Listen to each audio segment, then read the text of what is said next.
nama Tuhan. Selamat pagi saya ucapkan, selamat kita bertemu kembali dalam kasih Tuhan, dalam rumah Tuhan.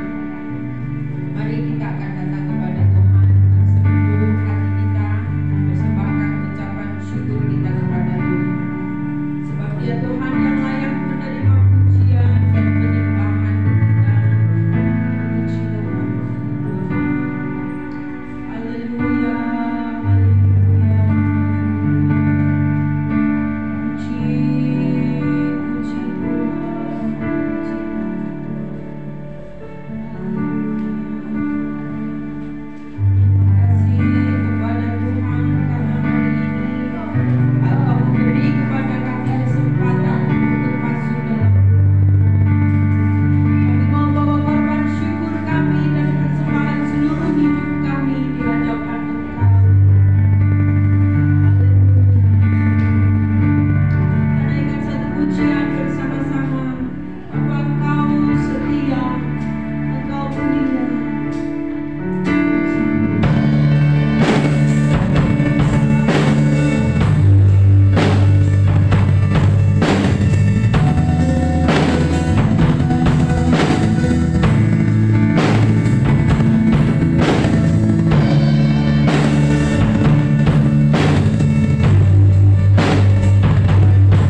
Yesus, kami bersyukur karena hari ini Engkau kumpulkan kami umat-umat-Mu untuk memuji dan membesarkan nama Tuhan.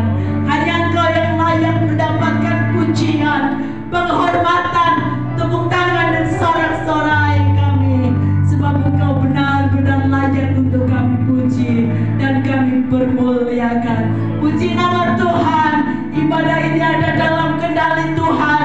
Setiap hati kami dikuasai oleh Tuhan saja. Hingga kami pulang dari tempat ini, ada berkat bahagian kami dari Tuhan. Terpujilah nama-Mu. Kami mau lebih lagi bersorak di hadapan Engkau. Di dalam nama Tuhan Yesus Kristus kami bersyukur. Haleluya. Amin. Puji nama Tuhan. Masih tetap berdiri bersama-sama. Tuhan sudah setia. Amin. Sebab itu jangan ragu mengiring Tuhan dan terus maju di dalam Tuhan. Tiada ragu lagi untuk pengikut-Mu Yesus. Bye.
besar daripada segala apa yang kami miliki di dunia ini.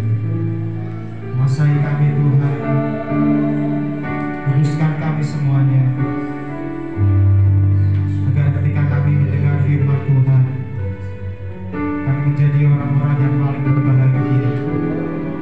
Karena bukan hanya sekedar mendengar, tetapi kami melakukannya setiap kebenaran firman Tuhan. Kuduskan lidah mulut hamba-Mu yang akan memperkatakan firman-Mu.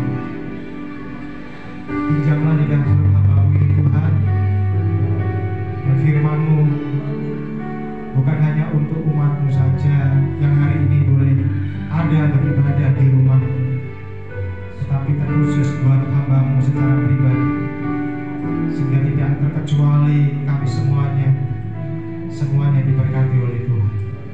Di dalam nama Tuhan Yesus Kristus, kami siap untuk mendengarkan firman Tuhan dan merenungkannya di dalam hidup kami, dan boleh menjadi rema atas hidup kami.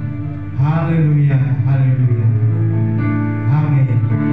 Silakan duduk Bapak Ibu Saudara. Shalom, selamat pagi, salam sejahtera bagi kita semuanya. Kita memasuki minggu yang ketiga di bulan Juni. Tidak terasa waktu berjalan begitu cepat. Dan di bulan Juni ini, di minggu yang ketiga, saya boleh melihat kesetiaan daripada Bapak Ibu Saudara semuanya. Dan tentu Bapak Ibu Saudara ingin mengakhiri kehidupan kerohanianmu dengan baik. Yang percaya katakan amin. Ini tujuan kita, mengakhiri dengan baik, karena kita tahu tujuan kita yaitu kerajaan surga. Katakan kepada kiri kananmu, tujuanmu kerajaan surga. Mari ambil kanan. Kita akan berbicara pada pagi hari ini dengan satu tema, berkata cukup. Berkata cukup. Yohanes 10 ayat yang ke-10. Menurut saya, ayat ini adalah salah satu ayat yang mungkin sering disebut dalam setiap khotbah, dalam setiap pembacaan firman Tuhan, dalam setiap ingatan saudara di dalam hidup sehari-hari. Kalau ada ayat yang paling sering disebut, ini salah satunya, Yohanes 10 ayat yang ke-10, di mana Yesus berkata, pencuri datang hanya untuk mencuri dan membunuh dan membinasakan. Aku datang supaya mereka mempunyai hidup dan mempunyainya dalam segala kelimpahan. Alasan mengapa ayat ini seringkali disebut, kemungkinan karena ada kata mempunyainya dalam segala kelimpahan. Ini yang sangat disukai oleh orang-orang Kristen. Dan dalam konteks kekurangan ataupun dalam konteks kemiskinan, maka ide kelimpahan bukanlah ide yang salah dalam konteks kekurangan dan kemiskinan. Dalam konteks kekurangan ataupun dalam konteks kemiskinan, maka ide tentang hidup berkelimpahan merupakan ide yang sangat brilian menurut saya. Ide yang luar biasa. Itu sebabnya mungkin ayat ini merupakan ayat yang paling sering untuk disebut, karena ada kata kelimpahan di dalam segala hal. Tetapi kalau saudara pelajari di dalam Alkitab, saudara baca kebenaran firman Tuhan, terutama ucapan-ucapan yang diucapkan oleh Tuhan Yesus, maka Yesus tidak suka sembarangan ketika dia berbicara. Yesus tidak suka sembarangan ngomong. Ada maksud, ada hal-hal yang bisa kita pelajari dari urutan cara Tuhan berbicara, pemakaian kata-kata yang dipilih, dan lain sebagainya. Sebelum Tuhan berbicara mengenai dirinya sendiri di ayat ini, Dia bicara mengenai pencuri, yaitu iblis. Dia bicara mengenai pencuri, yaitu iblis. Dikatakan pencuri datang hanya untuk mencuri dan membunuh dan membinasakan. Selanjutnya dalam bahasa aslinya, ya, bahasa Yunani atau bahasa Greka, kata pencuri, saudara boleh catat, boleh ingat, kata pencuri adalah kleptes. Artinya seorang pencuri, kleptes ini artinya seorang pencuri yang mencuri dalam kesembunyian, sembunyi-sembunyi dalam mencuri. Mana ada pencuri mau mencuri terus kasih tahu saudara yang mau dicuri? Tidak mungkin. Seorang pencuri yang mencuri dalam rahasia, ini artinya kleptes, pencuri dalam bahasa Yunani ataupun dalam bahasa Grekanya. Maka yang dicuri tidak sadar bahwa sesuatu yang berharga hilang dari dia pada saat hal itu terjadi. Pencuri tujuannya, tugasnya, hobinya mencuri. Nah, kata mencuri, tadi kita pencuri itu dari kata kleptes. Sekarang kita lanjut kata mencuri, pencuri dengan mencuri, ya. Sendiri yang dipakai di sini adalah klepto. Makanya seringkali kita mendengar klepto gitu. Ya, di televisi, di media sosial seringkali kita mendengar kata klepto. Orang sering ngomong klepto. Artinya klepto ini artinya orang yang punya keinginan untuk mencuri, untuk mengambil sesuatu. Bukan karena dia kekurangan, perhatikan baik-baik. Bukan karena dia kekurangan, tapi karena dia kepingin saja mengambil yang bukan milik dia. Itu artinya klepto. Dia mengambil, dia mencuri bukan karena dia kekurangan. Tidak, Bapak Ibu Saudara. Makanya tadi saya katakan, kita bilang klepto atau mencuri. Dan sebelum Yesus menerangkan tentang kedatangannya dan keberadaannya, Dia bicara mengenai pencuri. Dikatakan iblis atau pencuri datang untuk mengambil sesuatu yang berharga dari kita. Apa yang dia mau curi?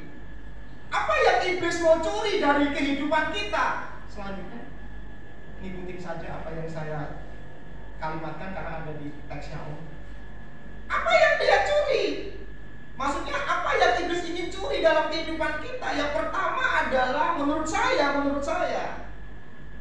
sesuatu yang sangat berharga buat orang-orang percaya, iman kita. Itu yang dicuri. Hal pertama yang mau dicuri oleh iblis. Sesuatu yang berharga bagi orang Kristen itu pertama iman. Karena tanpa iman saudara tidak bisa berbuat banyak. Setuju? Tanpa iman saudara tidak bisa berbuat banyak. Orang percaya harus hidup karena imannya. Amin. Tuhan memberikan upah kepada orang yang mempunyai iman. Firman Tuhan katakan iman adalah bahasanya kerajaan Allah. Di dalam Ibrani dituliskan iman adalah dasar dari segala sesuatu yang kita lakukan. Maka kalau kita dicuri imannya, maka saudara ataupun saya ataupun kita sebagai anak Tuhan hidup tanpa pengharapan. Kalau iman itu dicuri, saudara hidup tanpa pengharapan. Sampai di sini mengerti apa yang saya katakan? Saya akan coba pelan-pelan. Dan iman merupakan sesuatu yang sangat berharga buat kita. Yang kedua, apalagi sih yang dia curi? yang iblis curi, menurut saya iblis rindu curi dari orang percaya adalah damai sejahtera.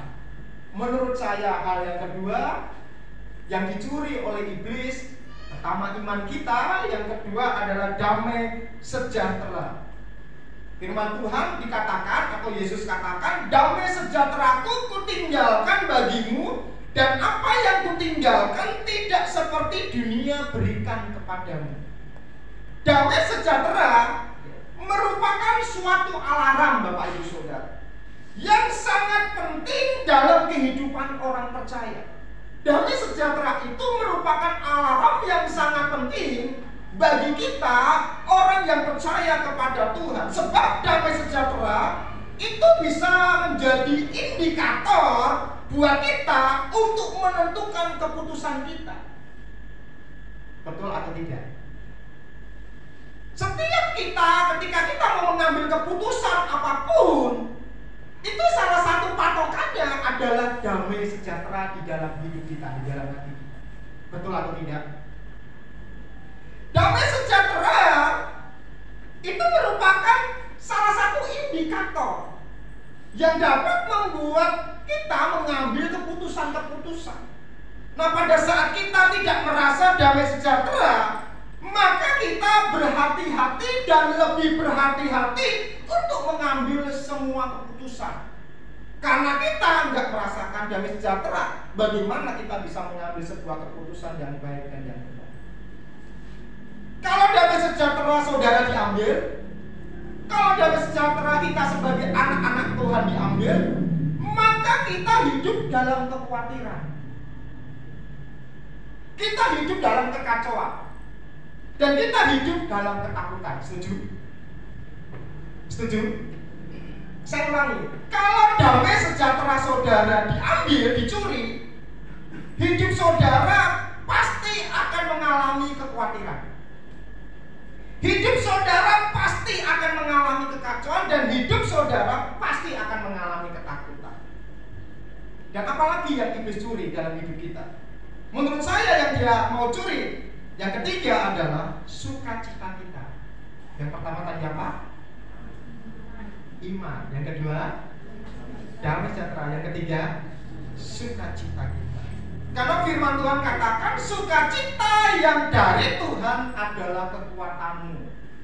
Kalau sukacita saudara hilang, maka saudara gak akan punya lagi kekuatan dan saudara pasti lemah.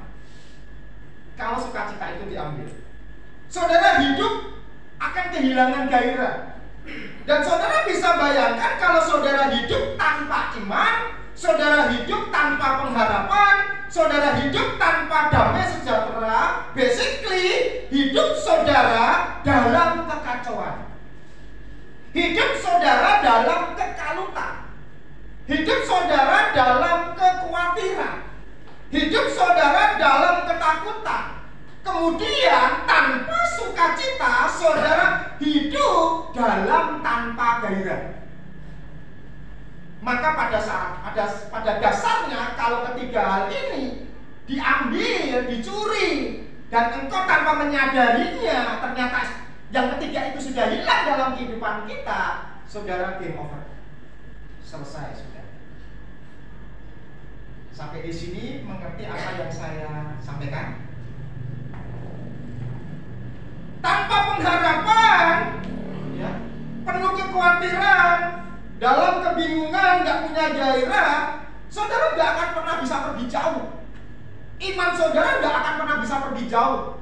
Pengharapan saudara gak akan pernah bisa maju lebih jauh lagi. Saudara gak akan pernah bisa berbuat banyak dalam hidup ini. Tanpa iman, tanpa damai sejahtera, tanpa sukacita, saudara gak akan pernah bisa berbuat apa-apa. Betul atau tidak? Ini basically pelajaran dasar kekristenan kita sebagai orang percaya. Dan saya harus ulangi lagi. Jadi saudara harus mengerti bahwa itulah yang ingin iblis curi dari kita. Dan iblis melakukannya secara sistematik. Beberapa waktu yang lalu saya sudah sampaikan, iblis itu jagonya. Dia pakarnya. Dia sudah mempelajari berbagai banyak cara untuk menaklukkan orang-orang percaya, untuk mengambil ambil sesuatu yang berharga. Makanya cara kerja iblis itu sistematik. Kalau kita tidak cerdas, kita akan kalah di tengah jalan. Itu sebabnya Yesus katakan, dia mencuri terlebih dahulu. Kalau saudara tidak sadar sesuatu sudah diambil dari hidup saudara, sesuatu yang berharga tersebut sudah diambil dari hidup Bapak Ibu, saudara semuanya, dia mulai dengan taraf berikutnya. Ini ada step-stepnya. Dia mulai membunuh kita.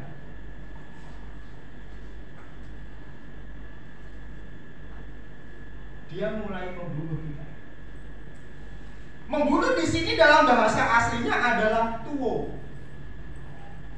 yang artinya yang sama dengan seperti membunuh seekor binatang untuk dipersembahkan di altar sebagai korban.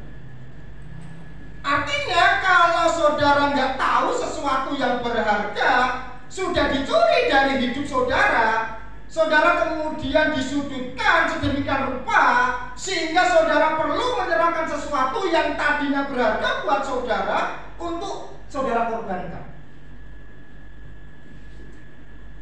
Dia akan bunuh saudara. Dia akan bunuh saudara. Banyak orang yang tadinya sibuk pelayanan dan lain sebagainya, senang, punya gairah, punya sukacita di dalam pelayanannya, punya sukacita di dalam beribadah, punya sukacita di dalam berkomunitas dan lain sebagainya, hidupnya dalam iman dan damai sejahtera. Tapi kalau itu semua yang tadi saya sebutkan tadi satu persatu tadi dicuri oleh iblis,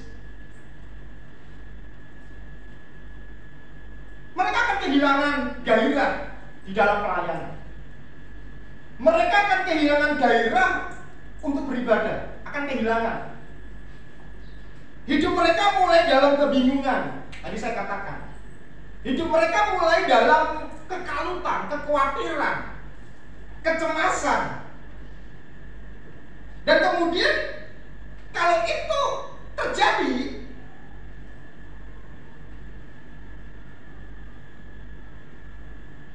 saudara tidak akan pernah bisa melakukan dan memiliki gairah untuk beribadah dan pelayanan. Dan kemudian cepat atau lambat orang itu akan hilang dari peredaran di hadapan Tuhan.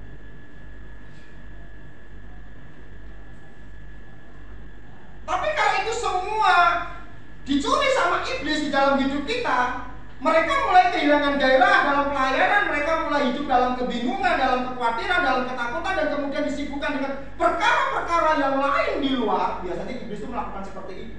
Bagaimana caranya saudara lebih sibuk di luar daripada saudara memperhatikan hal-hal rohani itu dikerjakan oleh iblis semuanya. Sampai sedemikian rupa sehingga disudutkan untuk kemudian kita itu harus membuat sebuah pilihan. Mau tetap pelayanan, mau tetap beribadah, atau yang lainnya. Itu pasti akan diperhadapkan, akan disudutkan oleh iblis sehingga kita tidak bisa berkutik. Karena apa? Ketiga hal tadi sudah diambil oleh Tuhan dan waktunya iblis itu akan bunuh saudara. Dan kemudian kita mulai bilang, aku udah mau pelayanan lagi untuk sementara waktu. Biasanya seperti itu orang-orang percaya. Aku istirahat dulu beribadah. Lama-lama dia bukan sekedar hilang dari gereja, lama-lama dia bukan yang sekedar hilang dari pelayanan, dia hilang juga dalam komunitas, dia hilang juga dari gereja, dan kemudian dia hilang untuk selama-lamanya. Ini sistematik kerjanya iblis. Atau ujung-ujungnya tidak percaya lagi kepada Tuhan. Pada saat itu mungkin iblis, kalau itu terjadi dalam hidupmu, ya, pada saat itu mungkin iblis sudah mulai sibuk dalam tahap yang berikutnya, mulai membinasakan. Pertama tadi iblis apa? Mencuri. Yang kedua, membunuh dan membinasakan. Si iblis bekerja secara sistematik, Bapak Ibu Saudara. Si iblis bekerja secara sistematik. Dan setelah dia bilang pencuri datang hanya untuk mencuri dan membunuh dan membinasakan, baru kemudian dia bilang, aku datang. Kan itu ayatnya sebenarnya. Tidak ujuk-ujuk mak berduduk memberikan hidup berkelimpahan, tidak seperti itu. Pertama, saudara harus memahami dulu bahwa di ayat itu atasnya masih sesuatu yang saudara perlu perhatikan. Seolah-olah Yesus mengatakan, kamu tidak akan pernah tahu apa yang dimaksud kelimpahan sebelum kamu mengerti bagaimana iblis bekerja. Saudara tidak akan pernah mengerti, memahami tentang kelimpahan kalau saudara tidak bisa atau belum mengerti bagaimana iblis itu bekerja. Sebab sekalipun kamu hidup dalam kelimpahan, saudara hidup dalam kelimpahan materi dan lain sebagainya, tetapi kalau saudara nggak berhasil menjaga kelimpahan yang saudara punya dan iblis berhasil selalu mencuri sesuatu yang berharga tersebut daripadamu, maka engkau tidak bisa hidup. Walaupun saudara berkelimpahan, menjaga kelimpahan yang engkau punya, engkau tidak akan pernah sanggup. Bisa mengerti apa yang saya katakan? Ya. Makanya di dalam Lukas katakan, sebab walaupun seseorang berlimpah-limpah hartanya, tapi hidupnya tidaklah tergantung daripada apa?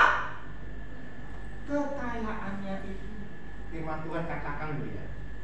Saudara bisa bayangkan kalau orang hidup berkelimpahan, berlimpah-limpah hartanya, tetapi tidak punya pengharapan, buat apa? Tidak memiliki damai sejahtera, ya buat apa? Kehilangan gairah hidup, ya buat apa kita punya kelimpahan? Maka materi yang dipunyai, yang seseorang punyai, kekayaan yang seseorang punyai, tidak akan berarti banyak di tangan orang tersebut. Dia tidak bisa merasakan kehidupan yang berlimpah seperti yang Yesus janjikan. Iblis itu tukang ambil loh Bapak Ibu Saudara. Iblis itu tukang mengambil. Hati-hati. Kita tidak kebal oleh dosa loh ya. Di sini siapapun tidak kebal oleh dosa. Siapapun bisa berbuat dosa. Setiap saat, setiap waktu bisa berbuat dosa. Iblis itu pekerjaannya mengambil, tetapi Yesus pekerjaannya memberi. Seharusnya kalau saudara tumbuh dewasa di dalam Tuhan, saudara ya pilih Tuhan Yesus dong daripada pilih iblis. Kenapa saya katakan, Pak kok pilih iblis? Secara tidak langsung kehidupan kita seringkali menunjukkan bahwa kita hidup di dalam kuasa iblis, kuasa kedagingan yang minggu kemarin saya sampaikan. Baik belum tentu benar. Menurut kita baik belum tentu benar di mata Tuhan. Nah, setelah dia menerangkan, maksudnya Yesus menerangkan iblis hanya datang untuk mencuri, membunuh, dan membinasakan, dia bilang sebaliknya. Yesus itu bilang sebaliknya, aku datang tidak untuk mengambil sesuatu dari kamu. Aku datang untuk memberi kehidupan, dan kamu akan mempunyainya dalam segala kelimpahan. Dan siapa yang tidak ingin hidup dalam kelimpahan? Siapa? Siapa di sini yang tidak ingin hidup kelimpahan? Angkat tangan. Semua kita pengen hidup kelimpahan. Amin. Semua kita pengen hidup kelimpahan. Setuju? Semua kita pengen hidup kelimpahan, tidak kekurangan sesuatu apapun. Setuju? Pantesan kekurangan terus. Pantesan saudara kekurangan terus. Miskin dikit terus kenapa? Saudara tidak yakin dengan pertanyaan yang tadi saya tanyakan.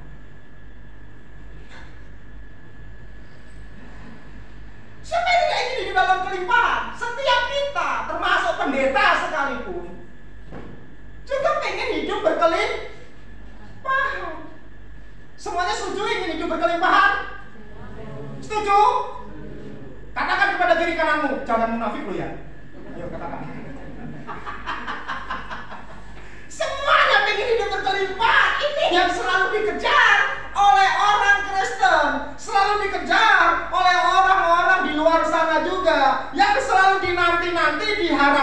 didoa-doakan, digumulkan, terus didoakan terus bahwa ingin memiliki hidup dengan segala kelimpahannya. Tetapi saudara, kenapa sampai hari ini saudara belum pernah mengalami kelimpahan? Mungkin ada sesuatu yang sudah berharga di dalam hidupmu dicuri oleh iblis tanpa engkau sadari. Lihat kiri kanan muka belakangnya, kira-kira sudah dicuri atau belum muka-mukanya?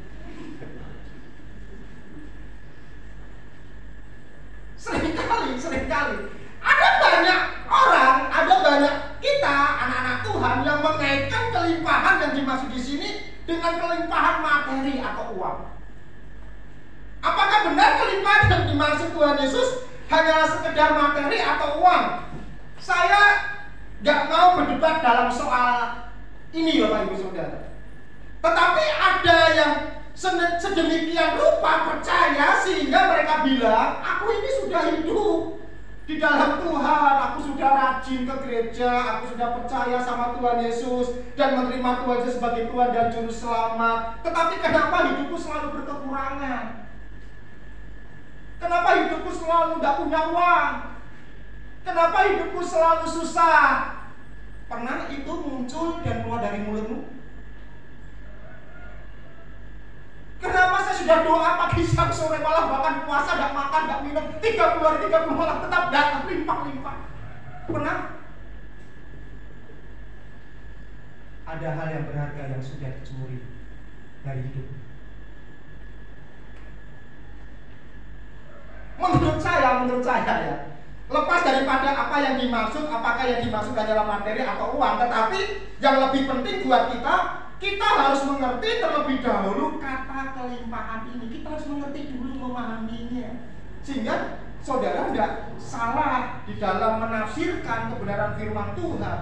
Sebab pada dasarnya saudara tidak bisa merasakan kelimpahan kalau saudara tidak mengerti apa artinya cukup. Saudara tidak akan pernah mengerti tentang kelimpahan kalau saudara tidak pernah mengerti tentang arti cukup. Ya, saya ulangi lagi. Saudara tidak bisa merasakan kelimpahan kalau saudara tidak mengerti apa artinya cukup. Karena kelimpahan adalah tingkatan di atas. Baca bersama-sama dalam hitungan yang ketiga, 2, 3.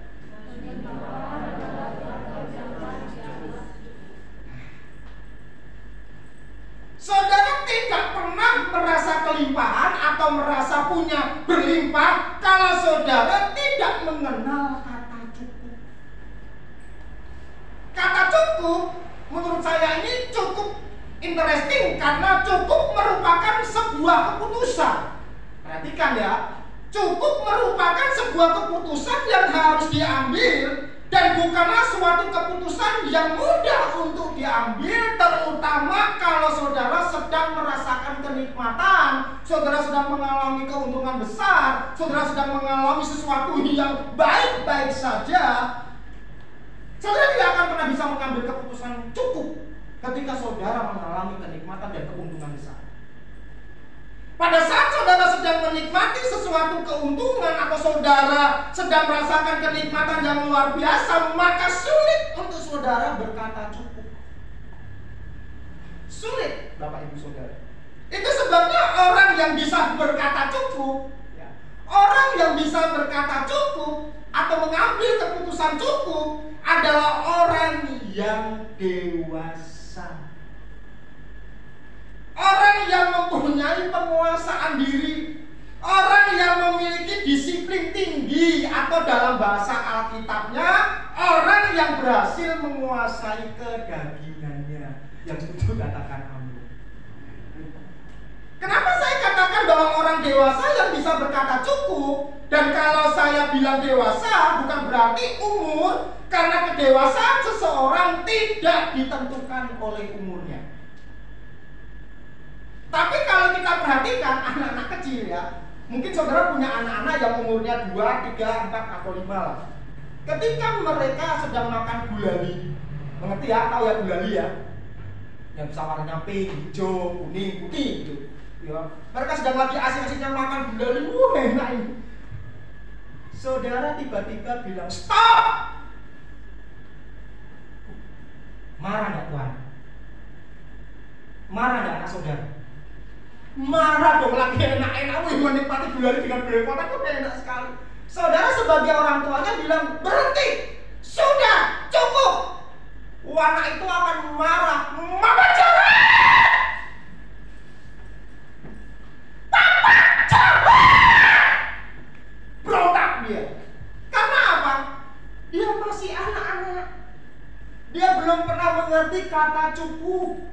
Dia sedang menikmatinya kok disuruh berhenti. Nggak bisa. Orang yang sifatnya masih kanak-kanak nggak akan pernah bisa mengerti kata cukup.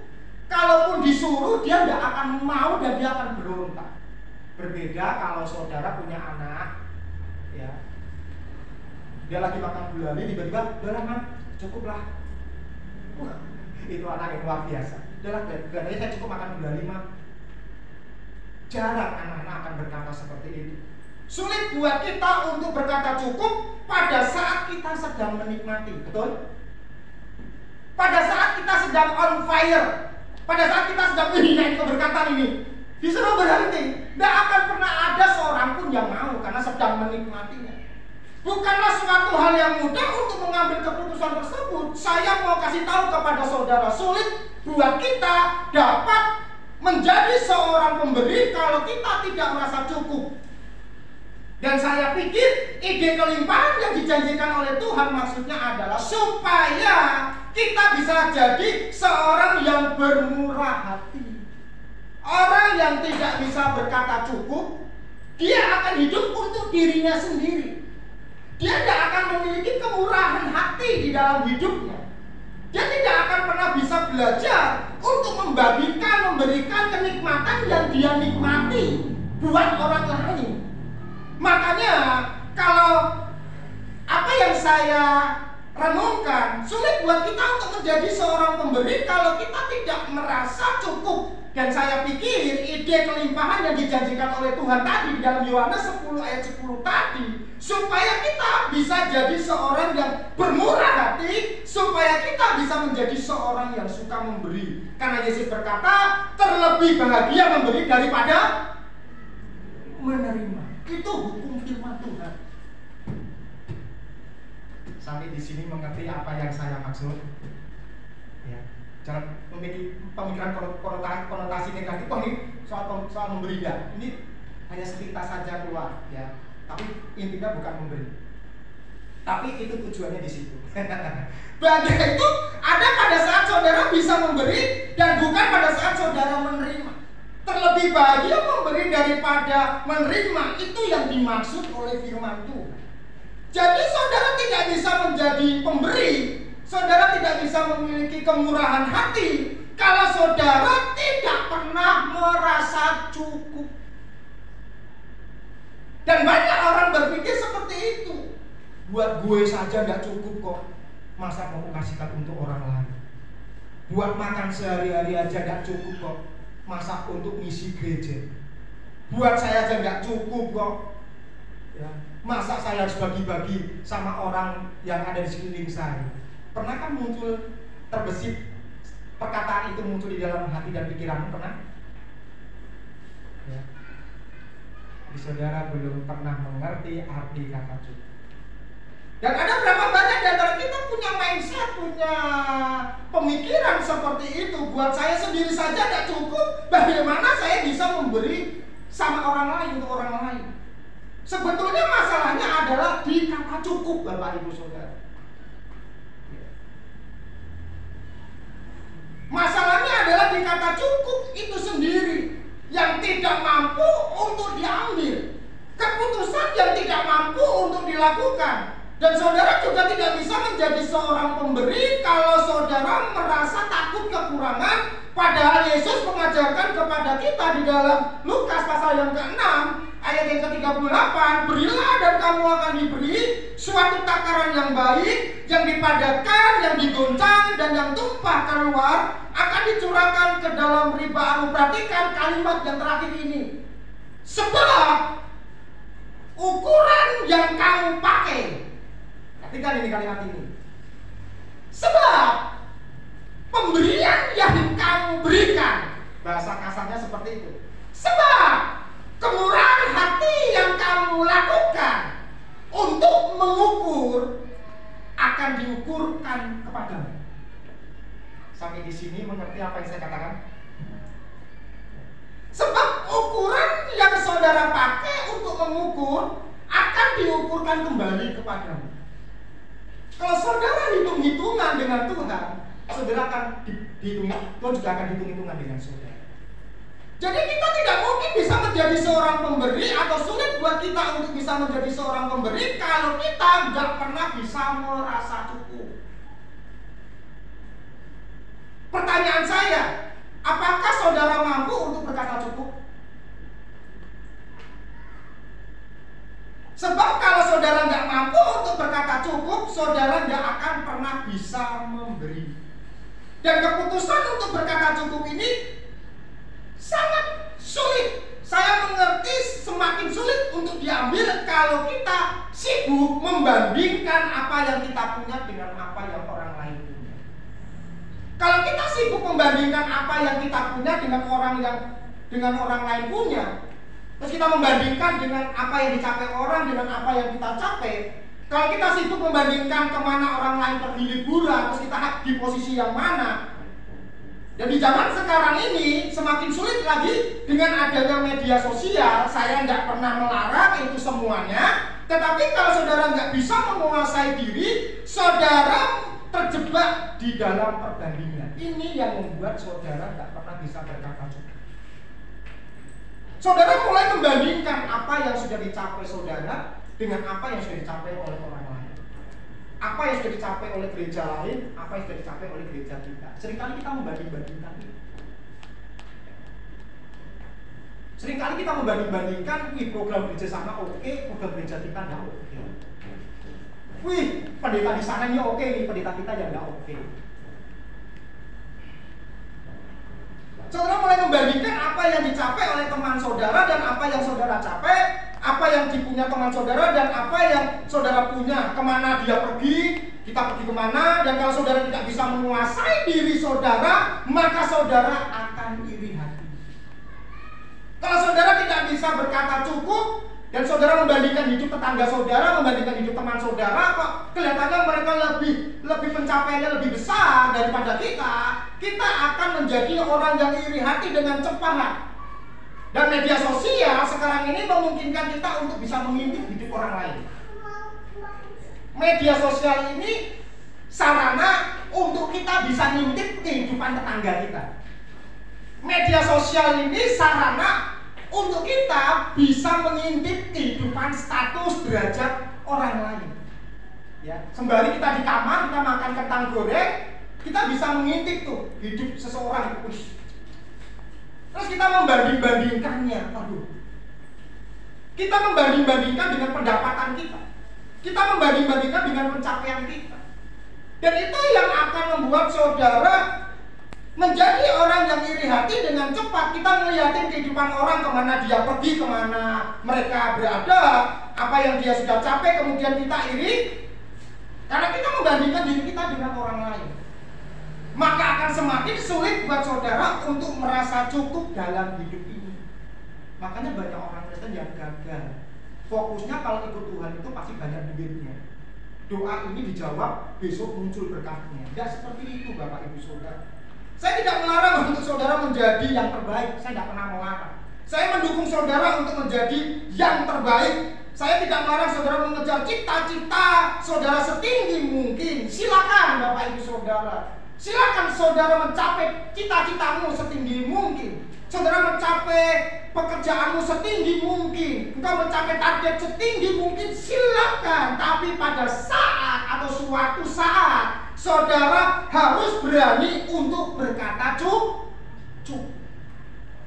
Karena kalau saudara tidak pernah bisa mengambil keputusan berkata cukup, seberapapun yang saudara punya, itu selalu tidak cukup. Bisa mengerti apa yang saya katakan?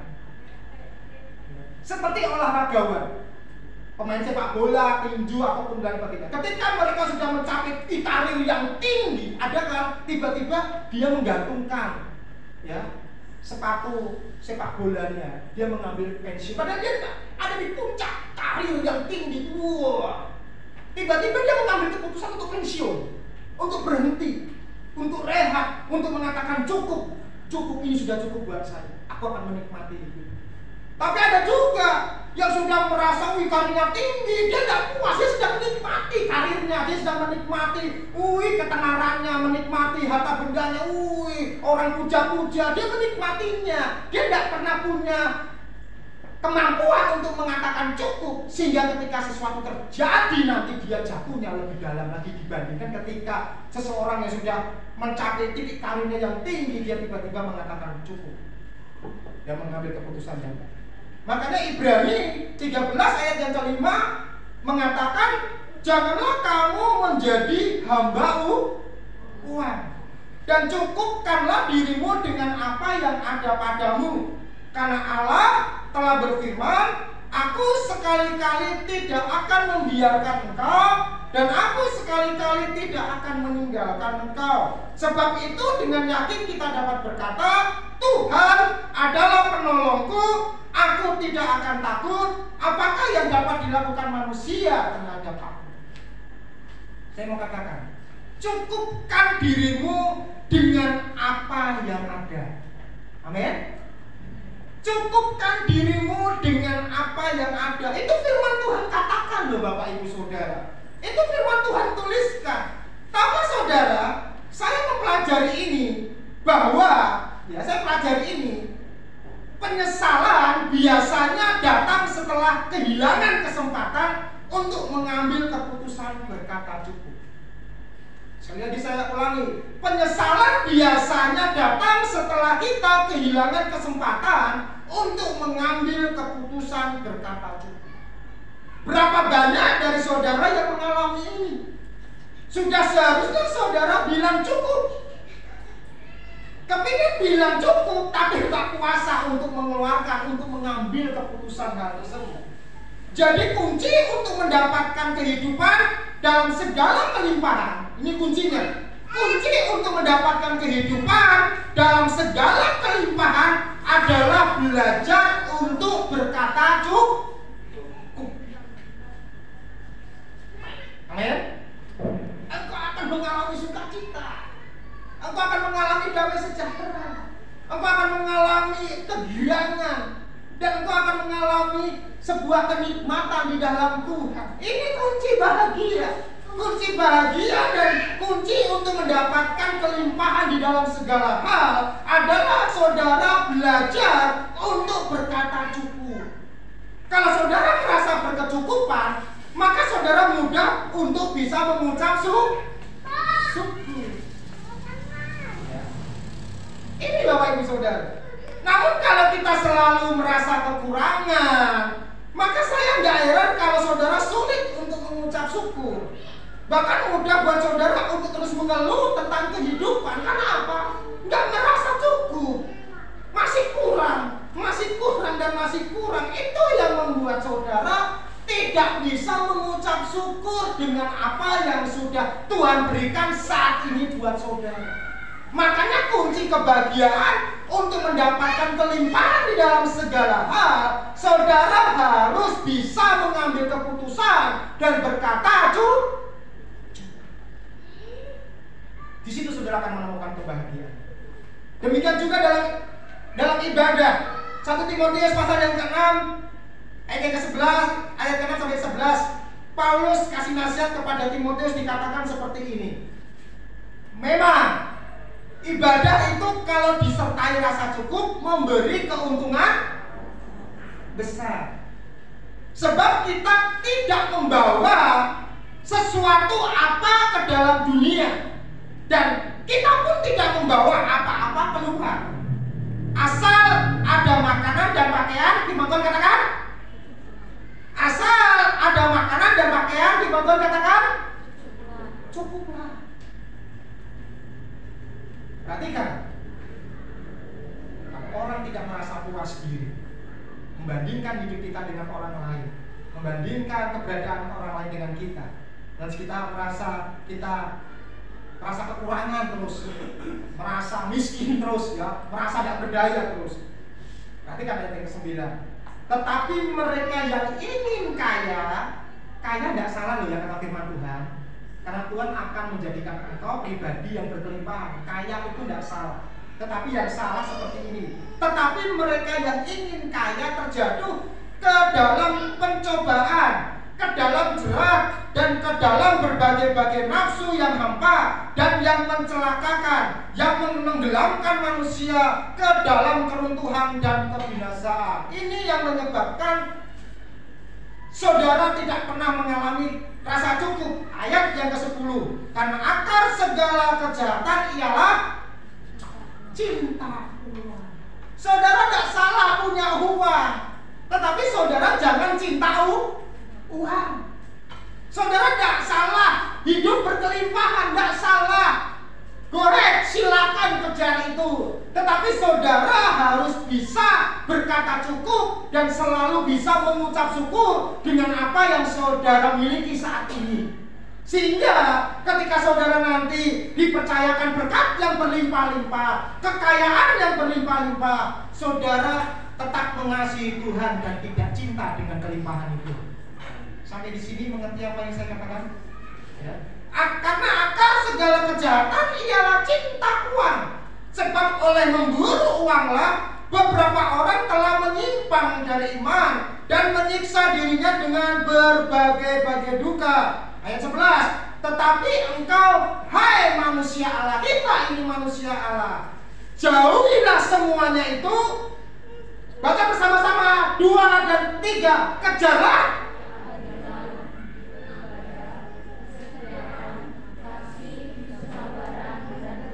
ini yang harus kita kejar.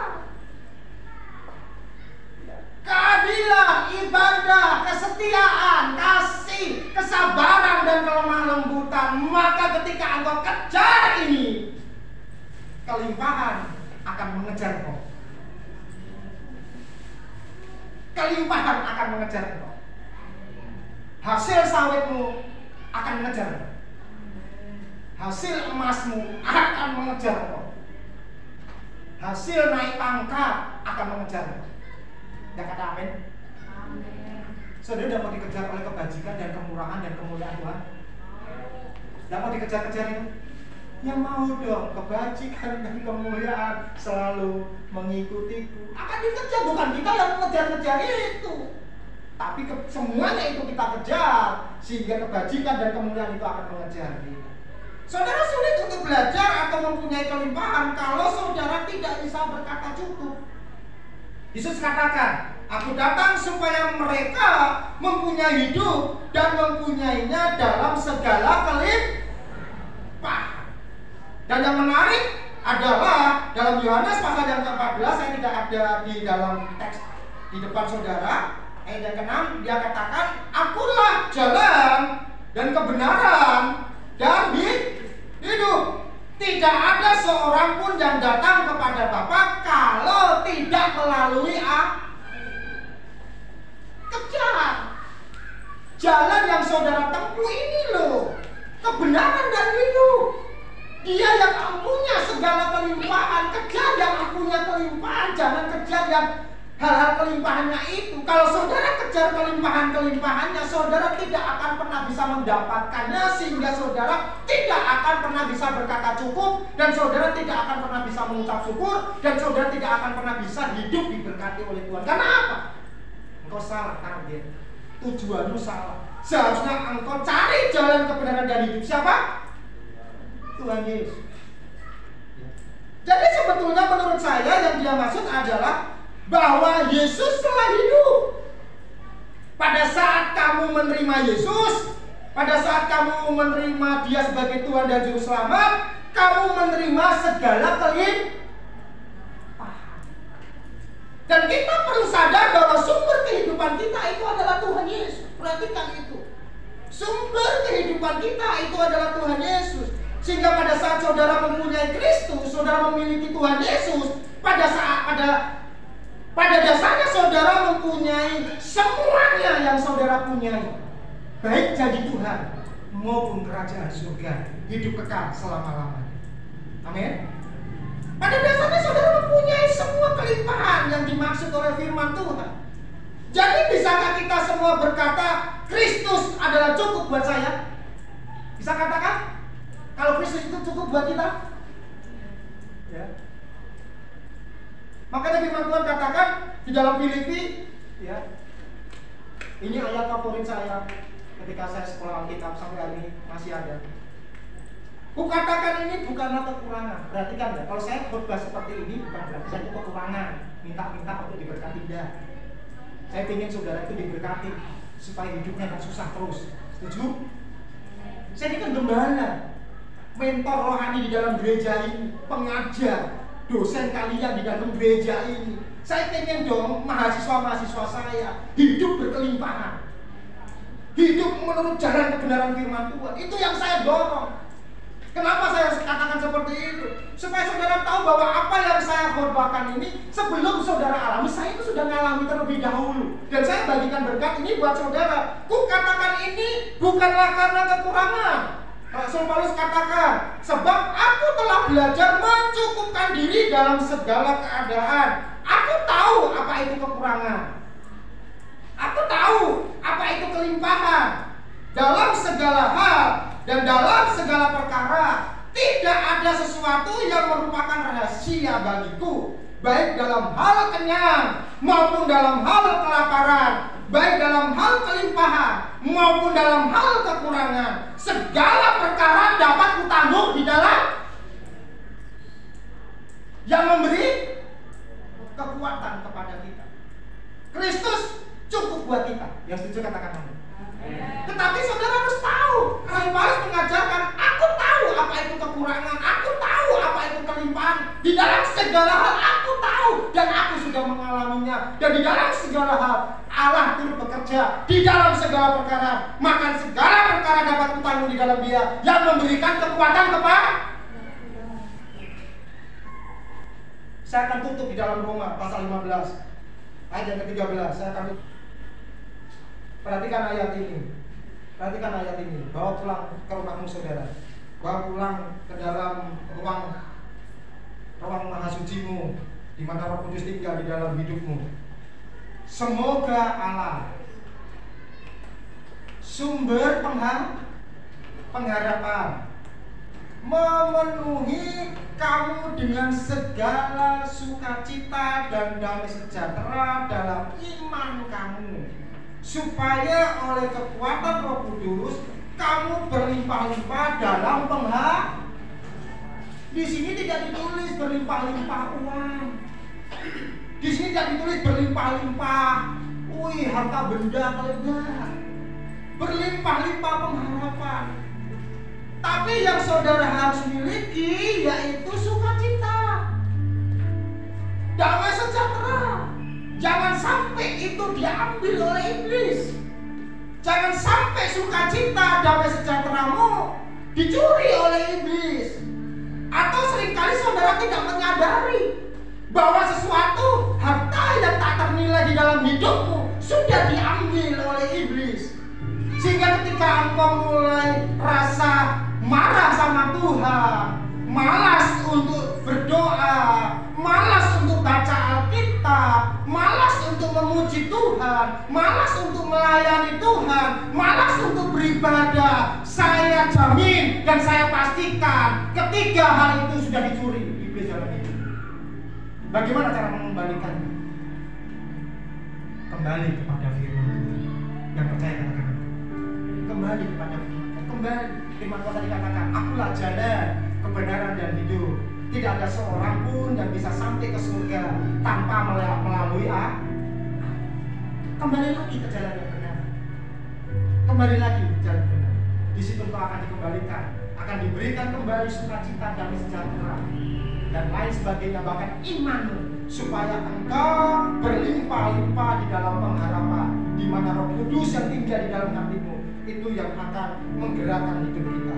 Makanya saya katakan di awal tadi bahwa apa yang mau dicuri oleh iblis adalah iman kita, adalah damai sejahtera kita, sukacita kita. Tapi kalau Kristus ada di dalam hidupmu, di dalam kita, sumber pengharapan, memenuhi kamu dengan segala sukacita dan damai sejahtera di dalam iman kamu, supaya oleh kekuatan Roh Kudus kamu berlimpah-limpah di dalam pengharapan. Saudara boleh punya segala sesuatu, tapi kalau saudara nggak punya pengharapan, saudara nggak punya iman, saudara nggak punya damai sejahtera, saudara nggak punya sukacita, maka basically engkau selesai, engkau game over. Tapi kalau saudara nggak punya banyak, saudara nggak punya apa-apa, hidupmu adalah seorang yang sederhana seperti orang-orang lain. Tapi kalau saudara punya iman, saudara punya damai sejahtera, saudara punya sukacita, dikatakan firman Tuhan, pengharapanmu berlimpah-limpah, maka engkau akan jadi orang yang menyenangkan. Engkau akan jadi orang yang sangat menarik di hadapan Tuhan. Engkau menjadi orang yang menularkan kemana engkau pergi. Sesuatu yang baik engkau akan tularkan. Orang senang bertemu dengan saudara, karena setiap kali saudara bertemu, sukacita saudara yang akan menyambar orang lain. Amin. Ketika saudara berada di mana, sukacita itulah yang akan menyambar orang-orang di sekelilingmu. Dan saudara hidup dalam pengharapan. Dan iman saudara merupakan suatu senjata yang luar biasa dalam kehidupan saudara. Dan itu yang terjadi kalau Kristus ada bersama dengan saudara. Katakan bersama-sama, Kristus adalah cukup bagiku. Kristus adalah cukup. Supaya engkau tahu apa itu kekurangan, supaya engkau tahu apa itu kelimpahan, supaya saudara tahu apa itu kenyang, supaya saudara tahu apa itu kelaparan, supaya saudara tahu kelimpahan dan saudara tahu tentang kekurangan. Kalau dari situ saudara bisa memahami semuanya, maka imanmu, sukacitamu, damai sejahteramu tidak akan pernah bisa diambil oleh Yesus. Amin. Sampai di sini mengerti apa yang saya maksudkan? Bisa berkata cukup, bisa berkata kecukup ketika tidak mengalami sesuatu yang tidak sesuai dengan harapanmu. Berkatalah cukup. Kenapa? Dengan berkata cukup, engkau akan melihat pengharapan di dalam Tuhan akan nyata terus di dalam hidup saudara. Ku tak mau apapun juga saat ku datang ke dunia. Ku tinggal semua pada akhirnya saat ku kembali ke surga. Ku tak membawa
buat firman Tuhan yang kami dengar pagi hari ini. Kami akan pulang dengan sukacita yang baru, dengan kekuatan yang baru. Terpujilah nama Tuhan. Kami bersyukur, kami mau memberikan korban syukur kami juga kepada Engkau. Karena kami tahu Engkau sudah memberkati keluarga kami, Engkau sudah memberkati semua usaha dan pekerjaan kami, teman-teman Tuhan di tempat ini. Itu waktunya kami berikan korban khusus kami kepada Engkau. Di dalam nama Tuhan Yesus Kristus kami bersyukur dan berdoa. Haleluya. Amin.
Kiranya kebaikan Tuhan terus selalu menyertai kami. Tuhan, terus jagai kami dan lindungi kami, agar iman kami, sukacita kami, damai sejahtera kami yang Tuhan berikan dalam hidup kami itu tidak dicuri oleh iblis, Tuhan. Supaya hidup kami penuh dengan pengharapan di dalam Tuhan, agar kami bisa berkata cukup dengan apa yang sudah kami miliki saat hari ini. Kami boleh berkata cukup dengan berkat-berkat Tuhan yang Tuhan selalu sediakan tiap-tiap hari kepada kami, agar kami boleh mengucap syukur, supaya kami boleh melihat berkat-berkat Tuhan yang lainnya yang besar yang Tuhan akan curahkan bagi kami. Untuk itu Tuhan, kami rindu Engkau tolong kami semuanya sepanjang 1 minggu ke depan.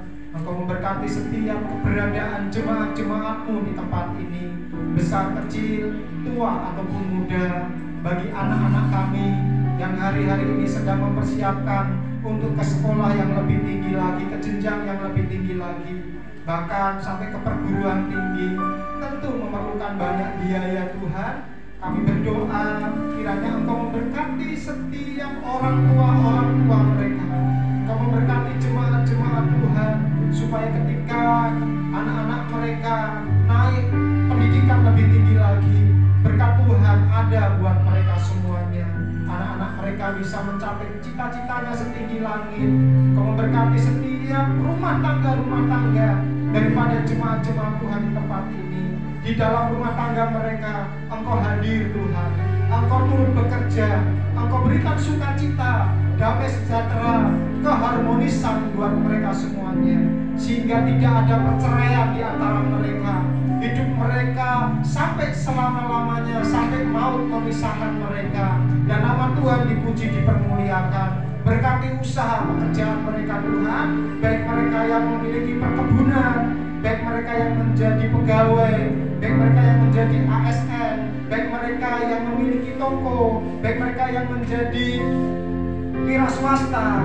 Tuhan tolong memberkati setiap pekerjaan-pekerjaan mereka semuanya, sehingga pekerjaan-pekerjaan yang mereka kerjakan dibuat Tuhan diberkati, dibuat Tuhan berhasil, sehingga dari pekerjaan-pekerjaan yang mereka kerjakan, mereka terpelihara hidup mereka. Ada makanan dan minuman di rumah mereka, ada keuangan-keuangan untuk pendidikan putra-putri mereka, dan untuk masa depan mereka yang penuh dengan harapan. Untuk itu berkati mereka Tuhan sepanjang 1 minggu ini. Apa saja yang dikerjakan oleh jemaat Tuhan, Tuhan lindungi sertai. Biarlah kebajikan, kemuliaan, kelimpahan, dan berkat-berkat Tuhan mengikuti mereka semuanya. Sehingga apa saja yang dilakukan oleh mereka dibuat Tuhan berhasil. Bila mana ada pergumulan yang belum Tuhan jawab, pergumulan yang belum Tuhan tolong, Tuhan tolong Tuhan. Kalau sekiranya itu untuk kebaikan kami akan menerima itu dengan penuh ucapan syukur. Tetapi kami yakin dan kami percaya Engkau akan memberkati setiap kami semuanya satu persatu, sehingga apa yang kami lakukan semuanya tidak terlepas dari kacamata Tuhan. Dan kami berharap ada iman, pengharapan, kasih kami, ada sukacita, damai sejahtera yang Tuhan berikan kepada kami. Kami boleh jaga dan kami tidak akan izinkan iblis mencurinya, sehingga kami boleh menatap, kami boleh memiliki gairah di dalam pelayanan, kami memiliki gairah di dalam hidup, kami memiliki gairah di dalam berumah tangga, kami bergairah di dalam pekerjaan, kami memiliki gairah di dalam ibadah dan lain sebagainya, sehingga nama Tuhan saja dipuji, dipermuliakan. Sebentar kami akan meninggalkan tempat ini Tuhan, pulang ke rumah kami masing-masing. Tuhan tolong sertai mereka semuanya, jauhkan dari mara bahaya, kecelakaan, dan niat-niat orang jahat, sampai di rumah mereka dengan selamat. Dan sisa hari ini Kau memberkati kami semuanya Tuhan. Bapa kami di dalam kerajaan surga, dikuduskanlah namamu, datanglah kerajaanmu, jadilah kehendak-mu di bumi seperti di surga. Berikanlah hari ini makanan kami yang secukupnya, dan ampunilah akan kesalahan kami, seperti kami juga mengampuni orang yang bersalah kepada kami. Dan janganlah membawa kami ke dalam pencobaan, tetapi lepaskanlah kami daripada yang jahat. Karena Engkau yang mempunyai kerajaan dan kuasa dan kemuliaan sampai selama-lamanya. Sekarang saudara-saudaraku, arahkan hatimu dan angkatlah kedua belah tanganmu. Pulanglah engkau, pulang dengan bawa berkat daripada Bapa di surga, kasih sayang daripada Yesus Kristus, penyertaan penghiburan daripada Roh-Mu yang kudus, tinggal menyertai kita semuanya mulai hari ini sampai Maranatha. Tuhan Yesus Kristus datang pada kali yang kedua menjemput kita semuanya.